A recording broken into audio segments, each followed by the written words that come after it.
Bonsoir à tous, il est 20h, bienvenue, voici les titres du JT IEJ. Et d'abord, la mort d'un 5e soldat français au Mali, le caporal-chef Alexandre Van Doren avait 23 ans. Nous reviendrons sur ce nouveau drame et sur le quotidien des familles qui vivent tous les jours dans la peur de perdre un proche. La motion de censure a été débattue cet après-midi à l'Assemblée nationale, l'occasion d'un face-à-face entre Jean-François Copé et Jean-Marc Ayrault. Pauline Cros est sur place, nous la retrouverons dans quelques instants. Dans ce journal également, les préparatifs de la manifestation contre le mariage pour tous qui aura lieu ce week-end. La deuxième manifestation qui devrait encore une fois réunir beaucoup de monde. Vous verrez comment toute une famille se prépare à ce nouveau rassemblement. Lyon et Lille ont dit non, Paris l'appliquera dès cette année dans certaines villes. Le débat concernant les rythmes scolaires n'est pas tranché. Nous irons aujourd'hui à Sarcelles où le flou est total. Et on commence par la mort d'un soldat au Mali. C'est le 5e soldat engagé à périr dans l'opération Serval. Le caporal-chef Van Doren, 23 ans, a été tué le samedi 16 mars dans le nord-est du Mali. Le véhicule blindé qu'il conduisait a roulé sur un engin explosif lors d'une mission de reconnaissance. Tristesse sur le front et inquiétude chez les familles. Brian Secret et Maxime Fer ont rencontré Sandra. Son conjoint a rejoint le Mali il y a 1 mois et demi. Elle raconte son quotidien entre fierté et angoisse. L'angoisse, l'éloignement et la guerre, voici le quotidien de Sandra. Âgée de 24 ans, elle partage sa vie depuis 3 ans avec Romain, sous-officier. Mais en temps de guerre, la communication est plutôt limitée. Il m'appelle tous les 2-3 jours à peu près. Mais bon, c'est 5 minutes quoi, vraiment c'est pas des conversations de 2 heures. Et par contre j'ai quand même un petit texto tous les jours normalement pour, voilà, au moins je sais que tout va bien, j'attends mon texto. Son compagnon est soutien militaire à Gao, le principal lieu d'affrontement. Il a rejoint le front la semaine dernière, un moment dur à vivre pour Sandra. Pendant 1 semaine, j'ai pas du tout eu de nouvelles. Il m'avait prévenu, mais j'ai pas du tout eu de nouvelles. Je savais pas où il était. Dès que mon téléphone sonnait, j'avais peur. C'est vrai que t'as toujours un petit boum au cœur, t'y penses. Sandra fait partie des 4000 femmes de militaires présents au Mali. Sur les réseaux sociaux, la solidarité se met en place. Groupe de soutien, page exclusivement réservée aux dernières nouvelles venues du front. Une communication encouragée par le ministère de la Défense, mais sous condition. Il faut qu'ils soient bien vigilants à la sécurité des opérations. Ils ne doivent pas dévoiler soit leur positionnement, soit les missions en cours ou à venir. Des conditions difficiles certes, mais Sandra s'en accommode. Je suis fière d'être fan des militaires. Mais après c'est sûr que bon, c'est quand même assez inquiétant, mais après on vit avec quoi.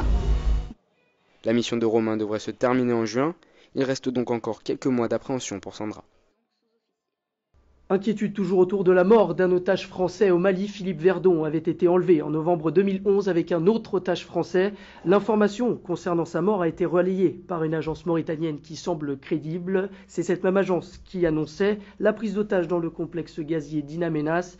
Il y a aujourd'hui 15 otages français retenus à l'étranger. S'ils sont aussi nombreux, c'est parce que la France a pendant longtemps accepté de payer les rançons. C'est en tout cas l'analyse de cet expert des propos recueillis par Brian Secret et Maxime Fer. Je crois que l'État français a adopté dès le départ une logique. Cette logique se poursuit. Contrairement à ce qu'on a pensé pendant très longtemps, l'intervention française au Mali n'a pas été une intervention improvisée. Et il faut le préciser, c'est une des rares fois que cela arrive depuis 50 ans sur le continent africain, une intervention française saluée par la majeure partie des opinions africaines. C'est une grande première. Ce choix de payer des rançons a été un choix parfaitement improductif. C'est-à-dire que ces preneurs d'otages sont devenus de vrais pirates du désert. L'argent des rançons a permis de renforcer leur arsenal et également a alimenté indéfiniment cette industrie de la prise d'otages. Sans surprise, la motion de censure contre la politique du gouvernement n'a recueilli que 228 voix sur 573. C'est donc l'UMP qui a porté le fer aujourd'hui contre le gouvernement par la voix de Jean-François Copé. Jean-Marc Ayrault lui a répondu et la partie a été délicate pour le Premier ministre au lendemain de la démission de Jérôme Cahuzac. Pauline Cros, vous êtes en duplex avec nous. On a assisté à un bras de fer toute l'après-midi. Et oui, ici l'ambiance est particulièrement tendue. D'un côté, Jean-François Copé s'est montré virulent et a tenu à mettre l'accent sur l'inquiétude des Français face à la politique mise en œuvre par François Hollande depuis son élection. Je ne monte pas à cette tribune le cœur léger, j'y viens habité d'une forme de tristesse, ou plus exactement de gravité, a déclaré le député et maire de Meaux, Jean-François Copé, qui a grillé la politesse au groupe UMP en proposant lui-même la motion de censure vendredi dernier. Une façon pour lui de s'imposer comme le numéro 1 de l'opposition, mais aussi le numéro 1 de l'UMP face à François Fillon, qui ce dernier n'est pas présent aujourd'hui dans l'hémicycle puisqu'il est en déplacement en Russie. De son côté, le Premier ministre avait aujourd'hui un coup double à jouer. Jean-Marc Ayrault a dû remonter le moral de ses troupes au lendemain de la démission de Jérôme Cahuzac. L'ex-ministre du budget était une pièce maîtresse de son gouvernement et sa démission arrive à un moment clé, au moment de la préparation du budget. Pour calmer les tensions, Jean-Marc Ayrault a affirmé « Je sais où je vais, je sais comment y parvenir et comment faire ». Vous l'aurez compris, aujourd'hui à l'Assemblée, cette première motion de censure crée une atmosphère tendue. Néanmoins, il n'y a pas eu de surprise et la motion de censure n'a pas récolté les votes suffisants. On reste sur la motion de censure avec notre invité du jour, Robin Nini. Bonjour Robin. Bonjour. Expliquez-nous d'abord quel est le but exact de cette motion de censure. C'est vrai que tout le monde ne comprend pas vraiment. Tout d'abord, c'est de sanctionner le gouvernement qui, après 10 mois de présidence, court déjà à la catastrophe. Il emprunte un mauvais chemin et l'opposition est là pour lui rappeler. Pour lui rappeler qu'il a d'autres décisions à prendre que celle d'augmenter les impôts et d'augmenter les dépenses publiques. Ensuite, il y a un message d'espoir en disant que la France est un grand pays qui a des capacités, qui a des ressources, qui est la 5e puissance économique mondiale, et donc on peut aller de l'avant. Enfin, il y a un message de proposition qui propose un Big Bang économique et social par tout d'abord l'abaissement des charges fiscales pour permettre aux entreprises de revenir et d'emmerder un peu moins les Français, comme on le dit, puis un front des travailleurs qui est que on ne prend plus les Français comme des consommateurs mais comme des producteurs, donc comme des travailleurs, pour permettre la production du pays. Au final, son rejet, son rejet était quasiment certain. Cette motion de censure, c'est pas finalement un coup de communication pour que l'UMP donne ses idées. C'est ça, c'est qu'il faut, parce que c'est vrai qu'on reproche à l'UMP dernièrement d'être dans sa guerre et de ne plus parler aux Français, d'être dans son petit monde interne. Mais là, on rappelle qu'on est l'opposition, qu'on est là pour dire aux Français ce qui ne va pas et rappeler à Jean-Marc Ayrault qu'il n'est pas tout seul. Et donc Jean-François Copé, c'est un peu le grand gagnant de cette motion de censure. Son discours, il lui a permis un peu de s'imposer comme le véritable chef du parti. Mais il est le chef du parti, officiellement il l'est. Il a été élu président, avec plus ou moins de dissidence, mais il a été élu président. Et on le voit dans son discours à l'applaudimètre, il a été applaudi par tout le monde, par les rangs de la droite, quel qu'il soit. Donc il est le vrai chef de l'UMP, il s'est imposé encore plus. Il a quand même proposé cette motion de censure sans demander l'avis des fillonistes. François Fillon était d'ailleurs en Russie à ce moment-là. Oui, mais il n'y a pas de demander un avis. Une motion de censure, quand elle a été déposée, elle est publique, tout le monde le sait. Tous les gens de l'UMP ont été mis au courant. Et on le voit tout d'ailleurs. S'il voulait vraiment se venger tant que ça de ne pas avoir été prévenu, il n'aurait pas voté. Pourtant, toute la majorité, UMP et UDI, a voté pour. Il y a eu 228 pour, qui sont toute l'UMP et tout l'UDI présents. Mais ça prouve quand même qu'il y a une petite friction entre Jean-François Copé et François Fillon s'ils ne se mettent même pas d'accord sur cette motion de censure. Mais il n'y a pas d'accord, ils ont tous été d'accord pour voter pour sanctionner le gouvernement. Ils l'ont tous fait. Vous avez entendu les réponses de Jean-Marc Ayrault ? Oui. Qu'est-ce que vous en avez pensé ? Il dit qu'il sait où il va. Il sait où il va. Il le sait peut-être lui-même, mais il faudrait qu'il nous le dise quand même. Merci Robin Nini, je rappelle que vous dirigez une circonscription du Val d'Oise et que vous êtes décideur des jeunes UMP de Sarcelles. On continue avec le chiffre du jour, 88%. C'est la proportion de Français qui se disent satisfaits de leur banque. En 2012, il n'était que 76% selon une étude réalisée par l'Institut Harris Interactive. Bémol de taille toutefois, seuls 60% des personnes interrogées disent avoir confiance dans leur propre établissement bancaire, 34% dans le système bancaire en général. Il ne désarme pas, nouvelle manifestation ce week-end contre le mariage pour tous. On annonce une mobilisation moindre que lors de la précédente marche dans la capitale. Et pour cause, le projet a été adopté par l'Assemblée nationale. Il doit encore passer devant le Sénat le 4 avril prochain. Les opposants sont convaincus de faire le plein. Dans les familles, on se prépare. Reportage de Raphaël Delvolvé, Léa Guillemard et Joséphine Marcard. Bienvenue chez Nicolas, Nadine et Poé. Chez eux, le mariage entre personnes du même sexe, ils n'en veulent pas. Cette famille de 6 enfants compte bien faire entendre sa voix dimanche.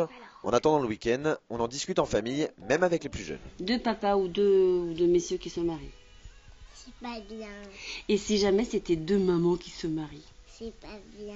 Et si jamais c'est un papa et une maman qui se marient? Très bien. On a prévu de s'y rendre dimanche parce que c'est très important, je trouve, de pouvoir défendre pour nous le droit de l'enfant. Certainement pas refroidis par le récent vote du projet de loi à l'Assemblée nationale, leur position s'est au contraire renforcée. Pour eux, la loi ne doit pas passer. Nicolas a même pris 2 jours de congé pour préparer le défilé. Avec sa petite dernière, âgée de seulement 4 ans, ils font les pancartes avec lesquelles ils défileront ce week-end.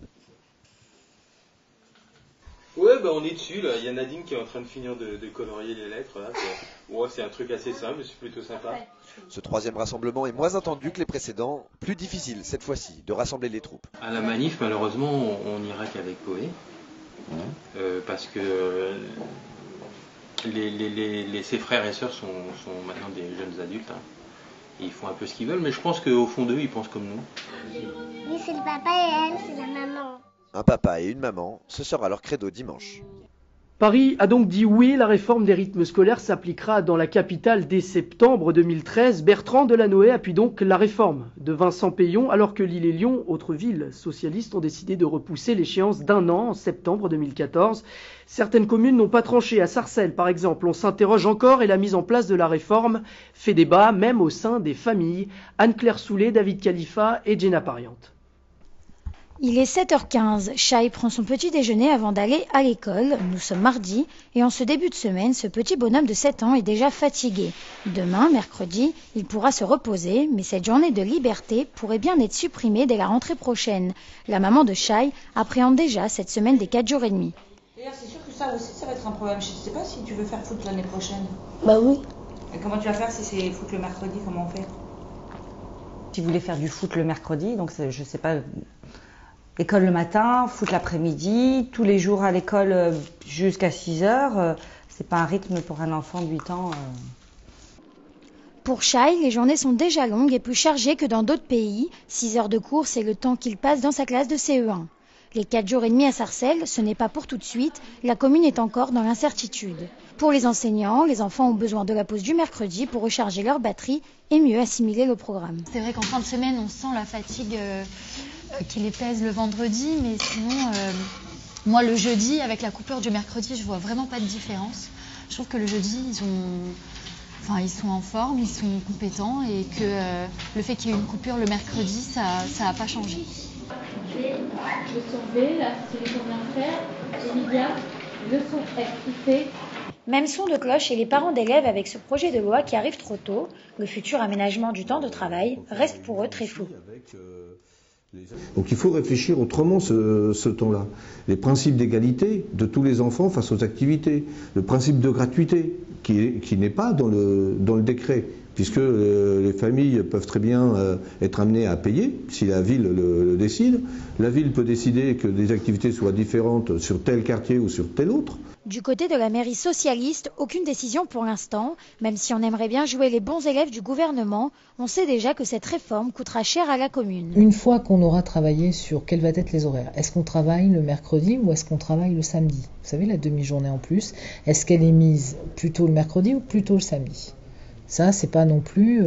il y a des avis partagés sur le sujet encore à Sarcelles. Le coût est de 500 000 € pour une demi-journée. Le plus serein dans l'histoire, c'est encore Shai. Lui semble ravi de cette matinée supplémentaire de cours. Je préfère être à l'école vraiment. Parce qu'on va mieux apprendre des choses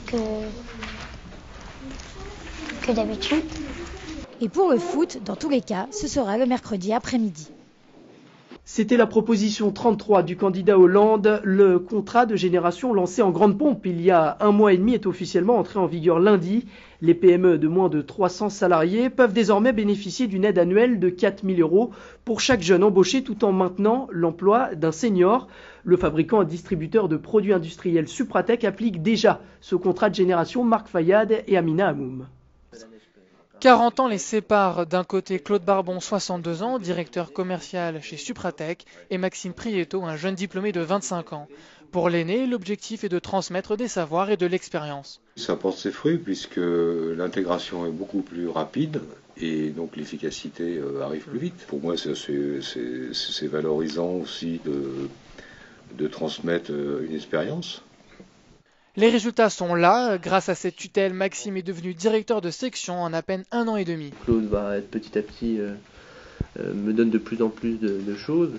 Forcément, moi je les assimile le plus rapidement possible. Et puis de ce fait, naturellement, je prends de plus en plus de responsabilités. C'est sûr que ça m'a donné envie de rester, le fait d'avoir été encadré et de savoir que même après une embauche, je serai encore épaulé, oui, c'est sûr. Dans cette entreprise de 250 salariés située à Bondoufle dans l'Essonne, on fabrique et distribue de l'équipement industriel.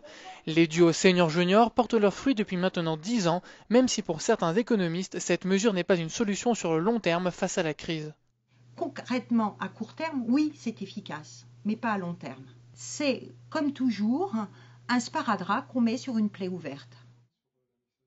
Avec le contrat de génération, le gouvernement espère la signature de 500 000 contrats d'ici 2017, mais actuellement, on en compte à peine 4 000. Barack Obama est arrivé cet après-midi à Tel Aviv pour sa première visite officielle en Israël. Il a été reçu par le président Shimon Peres et par le Premier ministre Benjamin Netanyahou. Demain, il sera à Ramallah. Il restera 3 jours en territoire palestinien. Julie Ménard, bonjour. Comment s'est passée cette rencontre entre Barack Obama et les hautes instances israéliennes ? Les États-Unis sont fiers d'être le plus fort allié d'Israël. Barack Obama a donné le ton ce matin en posant le pied sur le tarmac. La devise choisie pour cette première visite officielle, c'est une relation indestructible. Obama souhaite ressouder ses liens avec le Proche-Orient. Lors de son premier mandat, les Israéliens ont eu l'impression d'être snobés par le président qui s'était adressé au monde musulman depuis le Caire au lieu de le faire directement chez eux. À l'époque, son discours avait même déçu. Barack Obama n'avait pas mentionné les liens historiques entre le peuple juif et la terre d'Israël. Nouveau mandat, donc nouvelle opportunité pour lui de redorer son image. Cette visite est donc très importante pour le président comme pour les dirigeants israéliens. Pourtant, on connaît les relations houleuses entre Barack Obama et le Premier ministre Benjamin Netanyahou. On s'attendait quand même à plus de rebondissements. Ils sont restés très courtois, très professionnels. Quel rapport entretiennent-ils aujourd'hui ? Alors, le courant n'est jamais passé entre Barack Obama et Benyamin Netanyahou. Le Premier ministre avait particulièrement été vexé quand le président avait dit en 2009 « Les États-Unis ne reconnaissent pas la légitimité des colonies juives en Cisjordanie ». Le Premier ministre israélien l'avait vécu comme un affront. Depuis, ils n'ont pas arrêté de se provoquer. En 2010, Netanyahou se rend à la Maison-Blanche. Barack Obama quitte la réunion pour aller dîner en famille. En 2011, ils ne sont toujours pas d'accord. Barack Obama veut remettre en cause les frontières d'Israël que Netanyahou qualifie d'immuables. Depuis 4 ans, ils ont une vision très différente de ce dont le territoire a besoin pour retrouver la paix. Rappelons aussi que c'est la première visite officielle du président américain en Terre Sainte depuis son arrivée à la Maison-Blanche, ce qui n'a pas aidé à l'amélioration de ses relations. Aujourd'hui, les deux hommes se sont entretenus de manière très cordiale. Ils ont abordé des sujets prioritaires avec notamment le dossier nucléaire iranien, la guerre civile en Syrie. Aucun plan de paix ne semble envisagé pour le moment en ce qui concerne le conflit israélo-palestinien. Alors, on note aussi que le président des États-Unis sera très certainement moins bien reçu demain à Ramallah, siège de l'autorité palestinienne, donc, où il rencontrera le président Mahmoud Abbas. Les Palestiniens reprochent depuis des années à Obama de ne pas s'impliquer assez en leur faveur dans le processus de paix. La Cisjordanie déplore son manque de fermeté en ce qui concerne le développement des colonies juives. Les Palestiniens sont convaincus que Barack Obama est ici pour améliorer ses relations avec Israël et que sa visite en Cisjordanie n'est qu'une simple formalité. Merci Julie Ménard pour cette chronique internationale. Toujours à l'étranger, le pape a célébré la messe inaugurale de son pontificat hier. Toujours la même ligne de conduite, un style bien différent de son prédécesseur, proche de ses fidèles.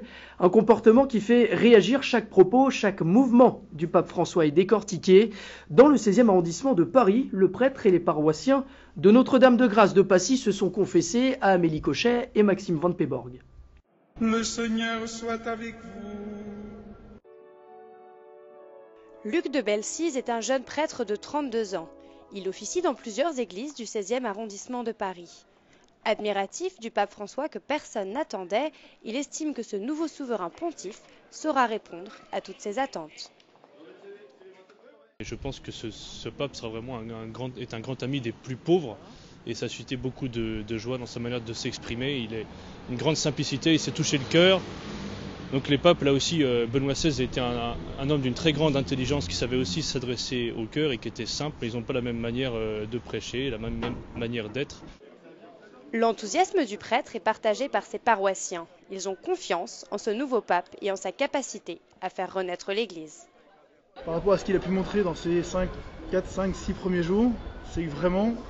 Il a à cœur d'être auprès des gens et auprès des chrétiens et au-delà des chrétiens, d'être auprès du monde et de donner une vision humaine. Alors après, ça dépend de ce qu'on appelle humain, mais une vision proche, une vision chrétienne, de remettre le Christ dans la vie de chacun.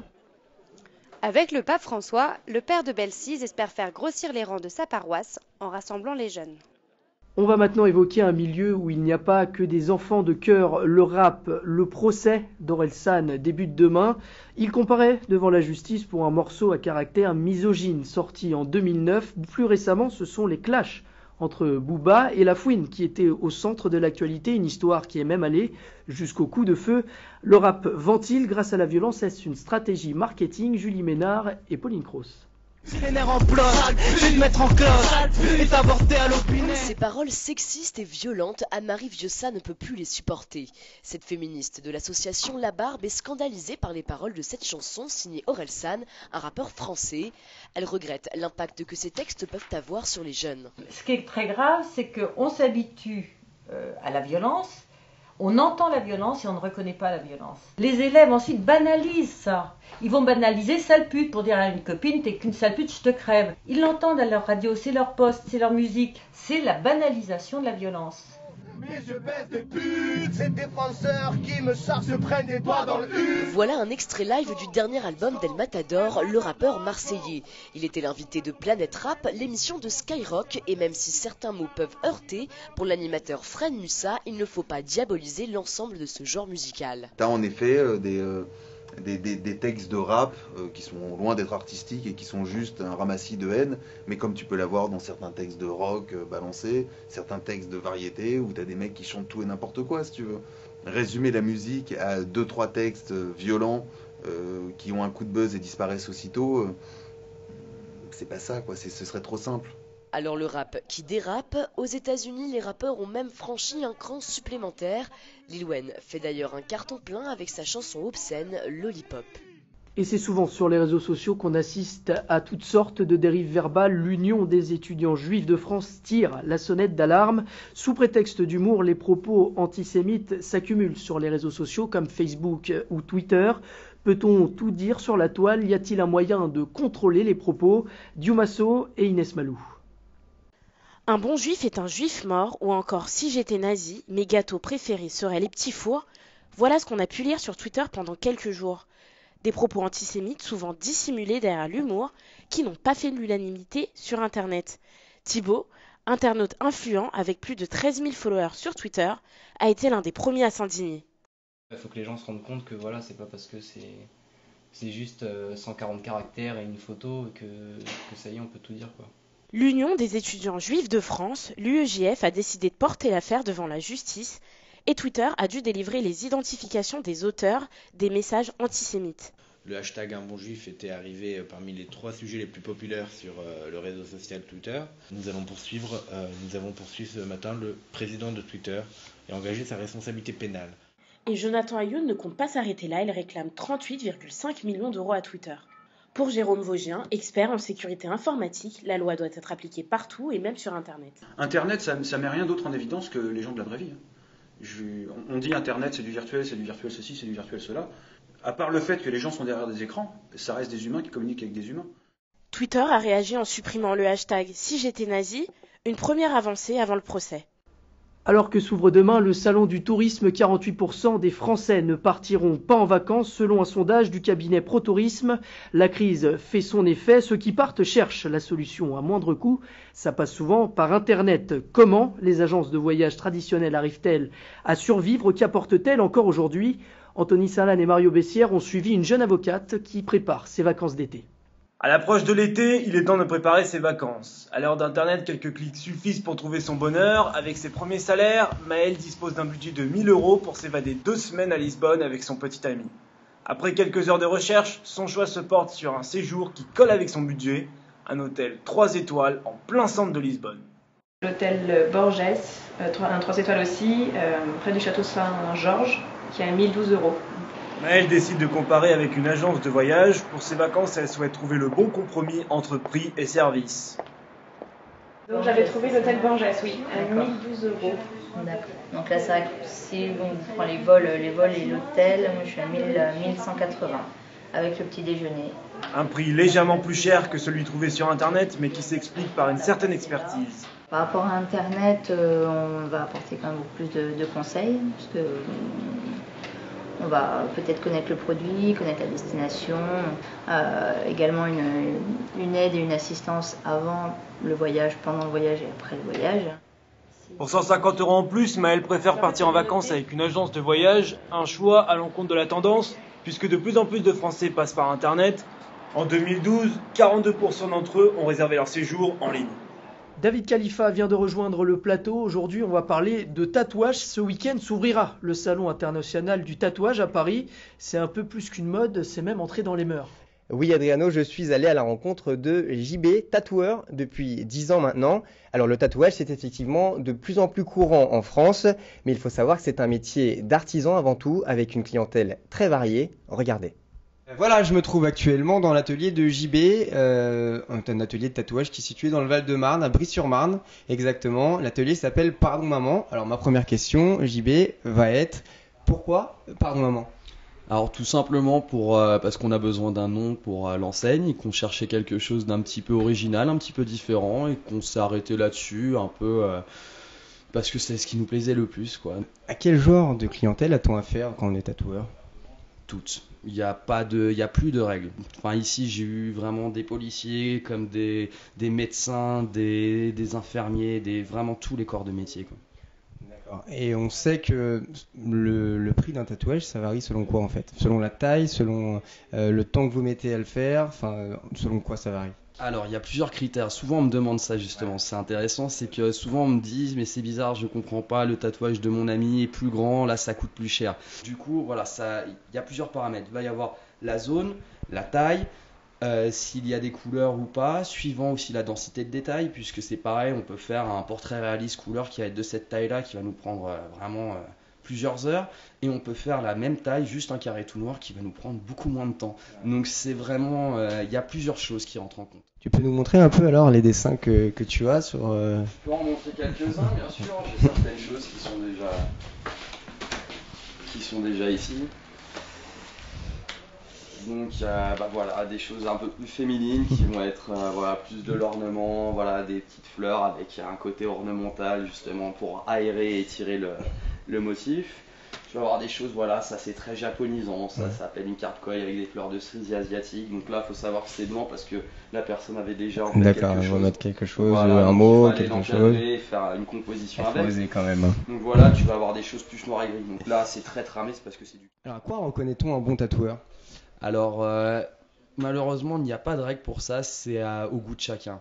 Il y a des très bons tatoueurs qui sont reconnus, mais que moi, personnellement, je ne porterai pas leur travail sur moi parce que ça ne me correspond pas. Après, c'est à chacun de se faire son idée et à chacun de trouver celui qu'on trouve bon. Voilà, il faut savoir que le prix d'une séance de tatouage n'est pas donné, il faut compter entre 200 et 300 € pour à peu près 2 heures. Et pourtant, Adriano, un Français sur 10 serait tatoué selon un sondage Ipsos. Les plus concernés, bien évidemment, les jeunes, puisque 22% des 18-24 ans sont tatoués. Un chiffre qui décroît au fur et à mesure que l'âge avance, 13% des 25 et 34 ans et 2% des plus de 35 ans. Et alors vous, Adriano, si vous deviez vous faire un tatouage, ça serait où ? C'est pas vraiment au programme, mais je choisirais plutôt le bras, je pense. Eh bien, vous êtes comme 37% des Français tatoués. Le bras est la partie du corps la plus populaire. Arrive ensuite le haut du dos et les épaules avec 35%. Le bas du dos se classe 3e avec 13%. Merci David. Les adeptes du tatouage ont donc jusqu'à dimanche pour se rendre à la porte de Versailles. Un Français sur 3 ne dort pas assez. À l'occasion de la journée du sommeil organisée vendredi, une enquête de l'Institut national du sommeil et de la vigilance parue aujourd'hui explique l'origine de ces nuits agitées. Principale cause, les nuisances sonores, aussi bien intérieures qu'extérieures. Maïté Darac, Adrien Boyon et Damien Beauvais. Ouais, là j'arrive chez moi. Je rentre comme d'hab. Stéphanie, 25 ans, esthéticienne, est mariée avec son téléphone. Elle ne peut s'en passer même la nuit, une addiction qui entraîne des problèmes de sommeil pour la jeune femme. Donc moi en moyenne je dors 5-6 heures par nuit, même le week-end de toute façon. Je dors tout le temps avec mon téléphone, il y a même un emplacement prévu pour mon téléphone dans mon lit. Autre histoire, autre nuisance, Marie-Claire habite le centre-ville, elle fait l'inventaire des bruits qui ruinent sa vie au quotidien. Les commerçants avec les fruits, tout ça, sont là à 4h30. La mairie est en travaux depuis octobre. Et là, ils commencent à enlever les échafaudages depuis 6h30 du matin. À ces nuisances s'ajoute le bruit des voisins. Pour le couple, tous ces décibels venus de l'extérieur ont des conséquences sur leur sommeil. Oh là là, encore quelle nuit, là. Là, j'en ai marre, moi je dors plus. Donc là, on n'en peut plus. À long terme, ces nuisances augmentent l'irritabilité, les risques de maladies cardiovasculaires et il y a peu de solutions pour y remédier. Quand j'ai une insomnie, il faut avoir des activités calmes et lire tranquillement, les médicaments pour dormir, mais qui ne doivent absolument être donnés que de très courte durée. À l'image de Stéphanie qui s'endormira une nouvelle fois avec son téléphone, 60% des jeunes manquent de sommeil. Gastronomie maintenant, les gourmands ont rendez-vous à la Mutualité de Paris. Pendant 3 jours, le festival omnivore réunit 16 chefs de nationalités différentes. Cette année, les représentants d'une jeune cuisine vivante des 4 coins du monde sont à l'honneur. Au programme aussi des rencontres avec des artisans, des dégustations liquides et solides. L'événement mondial rassemble tous les cadors de la gastronomie. Thierry Marx, chef mondialement reconnu, ou encore le chocolatier Pierre Marcolini sont là pour vous mettre l'eau à la bouche. Le printemps est de retour aujourd'hui, en tout cas sur le calendrier, plus que les bourgeons sur les arbres. Ce sont les adeptes de la course à pied que l'on voit refleurir. Avec le retour du beau temps, les sportifs en profitent, les bonnes résolutions se prennent maintenant. On fait du sport pour mincir, pour affermir son corps, mais aussi pour se vider l'esprit. Karim Younis et Théo Demet. Clovis a 20 ans, il est intermittent du spectacle. Avec son emploi du temps peu stable, la course est le seul sport qu'il peut pratiquer régulièrement. Avec le retour du beau temps, c'est le moment pour les bonnes résolutions. C'est important de passer une demi-heure, 3 quarts d'heure de course, que les orteils ne frottent pas devant. Choisir son matériel est important, il permet de mieux profiter des moments de course. Ça me permet de me libérer l'esprit, de penser à autre chose. Je trouve que c'est assez plaisant de courir. Puis c'est vrai qu'avec le retour du beau temps, ça donne envie de sortir, de bouger de chez soi et pourquoi pas de faire des petites foulées. Le bien-être n'est pas qu'une impression, c'est biologique. C'est l'effet de l'endorphine, une glande hormonale sécrétée par le cerveau. Explication. La production d'endorphine est faite au niveau des neurones, donc tout à fait au niveau cérébral. Ça ressemble tout à fait aux molécules de l'opium, du pavot, et des molécules chimiques de la morphine. Voilà. Avec le retour du printemps, quelques reporters du journal de l'auto renfilent leurs survêtements. Après une journée de travail, la reprise se fait en douceur. L'année dernière, on avait un défi, c'était de faire les 20 km de Paris. Pour l'instant, on n'en a pas pour cette année encore, mais bon, on n'a pas dit notre dernier mot. Donc. L'objectif pour ces sportifs, courir un jour le marathon de Paris. Un mot de football maintenant, le Paris Saint-Germain affronte l'ogre barcelonais le 2 avril prochain pour les quarts de finale de la Ligue des Champions. Depuis l'arrivée des investisseurs qataris, le PSG a changé de dimension. Paris est premier de Ligue 1, mais les supporters soulignent la perte de certaines valeurs. L'identité du club est-elle en péril? Jean-Baptiste Duluc, Raphaël Lézé. Il y a 10 ans, le PSG c'était ça. L'Europe, une ambiance de feu et des supporters exaltés. 17 ans après avoir éliminé Barcelone, le PSG s'apprête à retrouver le club catalan dans 2 semaines. Mais la fureur du Parc des Princes n'y est plus. C'est vrai qu'à Auteuil, c'est vraiment compliqué, c'est beaucoup moins bien qu'avant. Il y a beaucoup de gens qui disent le parc c'était mieux avant. Moi je me souviens, je venais au parc parfois. Le match était tellement nul sur le terrain que je passais mon match à regarder les tribunes. Depuis la reprise du club par les Qataris il y a 2 ans, l'enceinte parisienne a perdu la majorité de ses supporters historiques. Un nouveau public s'est installé, ces gens-là ont vu qu'aller au Parc des Princes était quelque chose de sécure, il n'y avait pas de problème, on n'était pas embêtés, on pouvait y aller en famille. Et donc ces gens-là ont été fidélisés, on a fidélisé un nouveau public plus familial, plus spectateur encore une fois que supporter. Je trouve ça complètement hallucinant que Zlatan Ibrahimovic au bout de 9 mois n'ait pas un chant à lui. Pour certains spécialistes, il manque au Paris Saint-Germain de nombreux éléments pour avoir une véritable identité et devenir un grand club européen. Le Real Madrid a une identité espagnole, le Barça catalane. Aujourd'hui, il n'y a pas d'identité parisienne, puisqu'en plus, c'est un petit peu compliqué parce que les Parisiens viennent un petit peu de toutes les régions. Ce qui est terrible, c'est qu'on n'a aucune visibilité sur ce que va devenir ce club. Impossible de savoir si la ferveur sera au rendez-vous. En attendant, le parc affiche complet avec 47 000 places vendues en 4 heures. À Paris, Christie's, la célèbre salle de vente aux enchères, a vécu une journée bien particulière. Habituée à vendre des objets d'art à des collectionneurs, ce sont cette fois-ci des enfants qui ont fait monter les enchères. Il s'agissait évidemment d'une mise en scène, mais petits comme grands se sont pris au jeu. Juan Quintana et Manon Lefebvre-Mons. C'est un jour un peu spécial aujourd'hui chez Christie's. Le public a entre 8 et 10 ans, voire même plus petit, et il vient s'initier à la vente aux enchères. Pour cette journée marteau, l'art africain est à l'honneur. Masques, sculptures, tout est expliqué aux enfants. Il est en forme de quoi le chapeau? De chèvre. Alors, ça c'est la partie supérieure. Nous avons choisi un thème, donc l'art africain, qui se prêtait bien à l'intérêt des enfants, et ça nous permet peut-être d'éveiller la curiosité et faire des enfants des futurs collectionneurs ou amateurs d'art. Inspirés par les objets de l'exposition et encadrés par des animateurs spécialisés, les enfants peuvent donner libre cours à leur imagination et fabriquer leur propre masque africain. Ce que j'aime beaucoup, c'est l'explication de comment on chiffre le prix d'une œuvre d'art. Pour eux, c'est une ouverture d'esprit, une ouverture vers des choses qu'ils n'ont pas l'habitude de voir. En fin de journée, les collectionneurs en herbe participent à une enchère presque comme les grands, avec faux billets et cartons numérotés. Quand on levait nos numéros, le dernier numéro qui était choisi, si elle disait si on était sûr, et après elle tapait pour dire qu'on était sûr. Du coup, ça faisait comme s'ils gagnaient ce lot.